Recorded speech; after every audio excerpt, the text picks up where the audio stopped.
Narito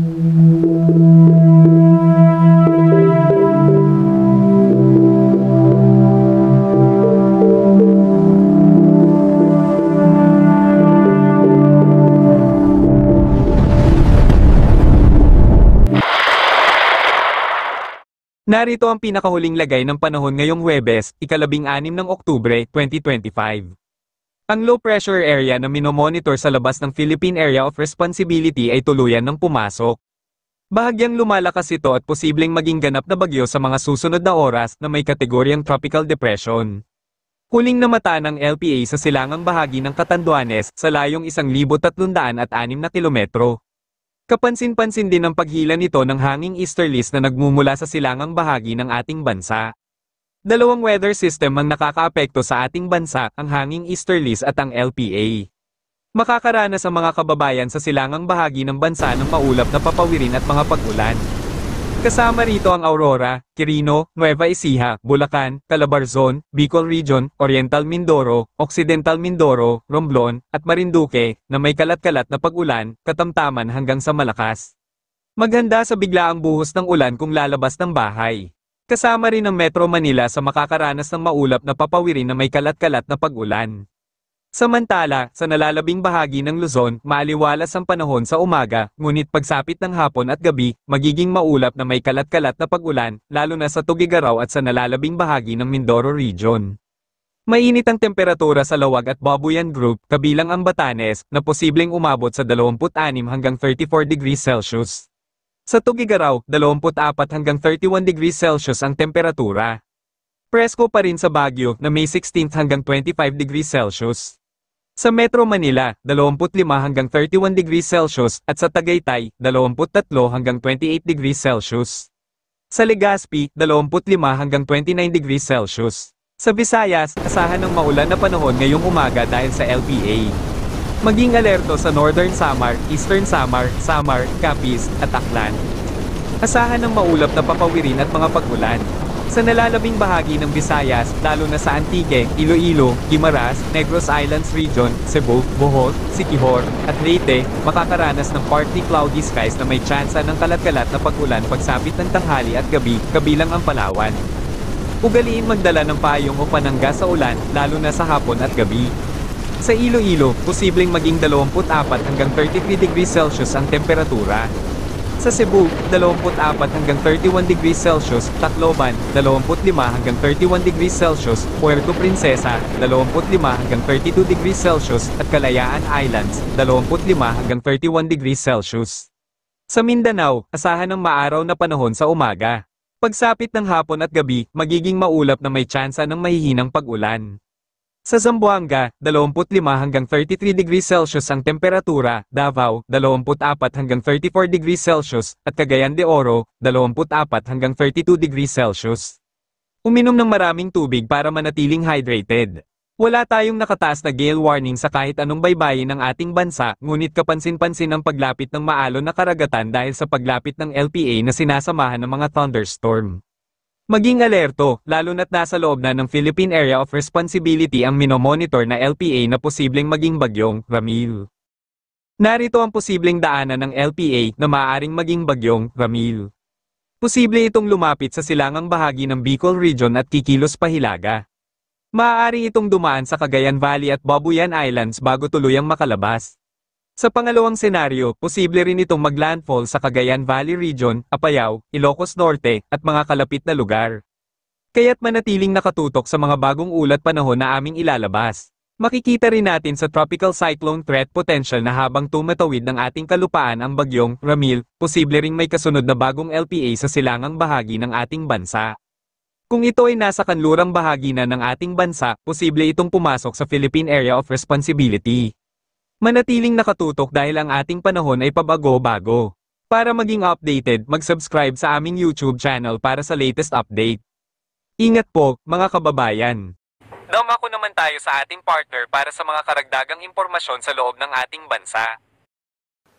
Para naman sa lagay ng panahon, sa araw ng Huwebes, October 16, ilang bahagi pa rin po ng Luzon na magkakaroon ng maulap na kalangitan dahil pa rin yan sa pag-ihip ng easterlies. Pinakamataas ang tsansa ng mga kaulapan dito sa may Aurora, Isabela, Quirino, pababa pa rin ng Nueva Ecija, Bulacan, hanggang dito sa may Calabarzon, Bicol Region at mga probinsya ng Oriental Mindoro, Marinduque, and Romblon. Sasamahan pa rin yan ng mga light to moderate rains. Hindi po siya tuloy-tuloy, pero madalas din yan pagsapit po ng hapon hanggang gabi, sinasamahan din ng mga thunderstorms. So make sure na meron baong payong or kapote kung lalabas po ng bahay. For Metro Manila naman, makulimlim din, paminsan-minsan, and then sinasamahan din po yan ng mga pag-ulan na hindi rin po tuloy-tuloy at paminsan-minsan lang din. Habang natitirang bahagi po ng Luzon, asahan yung bahagyang maulap na kalangitan in general, sinasamahan pa rin yan ng mga minsang kaulapan pagsapit po ng tanghali hanggang sa gabi at meron din tsansa ng mga pulupulong mga pag-ulan or mga localized thunderstorms. For Metro Manila, mula 25 hanggang 31 degrees, so medyo iinit na. Sa ilang bahagi pa ng Luzon, medyo may kalamigan pa rin, kagaya sa may Tagaytay, 23 to 28 degrees Celsius, sa may Legazpi hanggang 29 degrees lamang. Pinaka-presko ang panahon sa may Baguio City, posibleng mababa pa sa 16 degrees, habang mainit dito sa may Norte, kagaya sa may Ilocos Norte, sa Lawag, 26 to 34 degrees Celsius. Sa ating mga kababayan po sa Visayas, umaga pa lamang, may mga pag-ulan na dito sa may Northern Samar, Eastern Samar and Samar, at dito rin po sa may Northern Panay, sa may Aklan and Capiz. May mga tsansa ng mga light to moderate rains, habang natitirang bahagi ng Visayas at Palawan sa umaga, partly cloudy to cloudy skies, may tsansa pa rin po ng mga pulupulong mga pag-ulan or pagkidlat pagkulog pagsapit po ng tanghali hanggang sa gabi. So siguruhin pa rin po na magbaon ng payong. For Metro Cebu, 24 to 31 degrees ang range of temperature bukas. Mas mainit sa may Palawan hanggang 32 degrees at pinakamainit sa may Iloilo City hanggang 33 degrees Celsius. At sa ating mga kababayan po sa Mindanao, makakaranas ng maaraw na panahon sa malaking bahagi nito, umaga hanggang tanghali, at kasabay niyan pagsapit ng tanghali magiging mainit at maalinsangan po. No? Sa dakong hapon hanggang sa gabi naman, partly cloudy to cloudy skies at may chance din ng mga pulupulo lamang ng mga pag-ulan at may mga lugar na hindi naman po uulan dito sa Mindanao. Temperatura sa may Zamboanga City hanggang 33 degrees Celsius at mas mainit sa may Davao City hanggang 34 degrees Celsius. At para naman po sa lagay ng ating panahon pa sa susunod pa na 3 araw, we're expecting na maraming lugar po dito sa Luzon and Visayas na magkakaroon ng mga pag-ulan, dulot na bagyo. Pagsapit po ng Friday, ilang bahagi pa rin na magkakaroon ng mga pag-ulan dulot ng easterlies, and the trough of the low pressure area posible na rin makaapekto dito sa may southern portion of Bicol Region, but the easterlies affecting pa rin sa natitirang bahagi ng Kabikulan, Calabarzon, Metro Manila, possible pa rin yung makulimlim na panahon at may chance pa rin ng mga pag-ulan, and then dito sa may Central Luzon, yung pa rin pong Aurora, Bulacan, Nueva Ecija, up to lalawigan ng Isabela and Quirino, mataas ang tsansa ng mga pag-ulan. The rest of Luzon, partly cloudy to cloudy skies pagsapit ng Friday.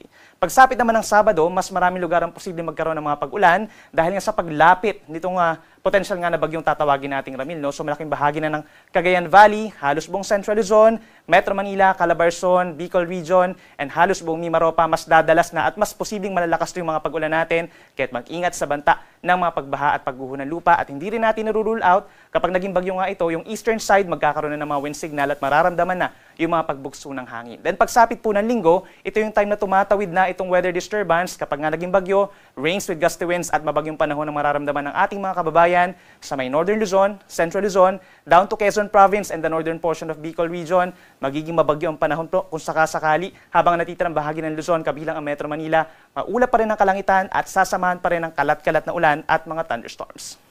Sa ating mga kababayan po sa Visayas, pinakang uulanin po itong Eastern Visayas dahil pa rin dun sa trough na itong low pressure area, hindi na po dahil dun sa easterlies. The rest of Visayas, partly cloudy to cloudy skies pa rin at sinasamahan ng mga pulupulong pag-ulan. Pagsapit po ng Sabado, malaking bahagi na ng Visayas ang magkakaroon ng kaulapan, bunsod ng outer rain bands ng potensyal nga na bagyo. No? So aasahan yung mga light to moderate with the times heavy rains, lalo na sa may Northern Samar and Northern Panay, and mayroon tsansa lamang ng mga thunderstorms sa bandang ibaba ng Visayas. Then pagsapit po ng Sunday, bubuti ang panahon in many areas of Visayas, partly cloudy to cloudy skies. May tsansa pa rin po ng mga pulupulong pag-ulan or pagkidlat pagkulog, lalo na sa may Antique and Iloilo.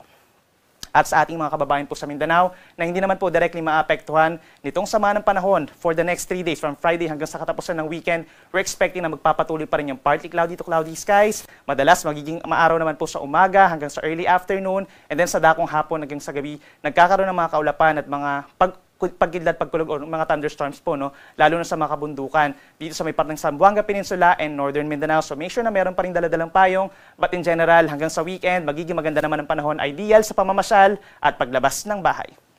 Ang ating sunset ay 5:36 ng hapon mamaya at ang sunrise 5:48 ng umaga.